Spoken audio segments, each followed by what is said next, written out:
आता आलो मी बाबासाहेब नाईक या शाळेवर, जे पारवामध्ये आल्या सुरुवातीला पडतो. त्याच्यासमोर एक स्विमिंग पूल तुमच्यासाठी ग्रामपंचायतनी बांधलेला आहे. ते तुम्हाला दाखवू इच्छितो आणि गावातले जे लोक आहेत त्यांचं मत पण तुम्ही ऐकून घ्या. म्हणजे ग्रामपंचायत नाही त्याच्यासाठी केलेलं आहे की या शाळेत शिक्षक मुलं त्यांनी जर आता कसं स्टेट लेवल मारायची याच्यामध्ये मेन काटा समजा एखादा पाय घिसरून याच्यात पडला तर त्याची जबाबदारी कोण घेणार? याची जबाबदारी शाळावाले घेणार की ग्रामपंचायतमध्ये सरपंचची जबाबदारी? याची जबाबदारी कोणीच नाही घेत. पैसे वगैरे नाही दिले हे जायला? पाणी ऐकून येणाऱ्या लोकांना पूर्ण पाणी याच्यात आहे. आणि हे बघा हे पाणी तर अडकलेलं आहे पूर्ण आणि आजपासून नाही पाणी कुठंच जात नाही. पलीकडून पण एंडिंग आहे आणि तिथून नाली कोणते इथून नाली कोणते या शाळेसमोर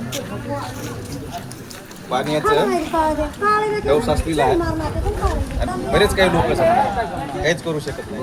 हा जनावर आहे ना, उघड्यात पाण्यात पिणार तर मग ते हे नाही. त्याच्यामुळे शाळेतली लेकरं पण मुलं पण बिमार व्हायले.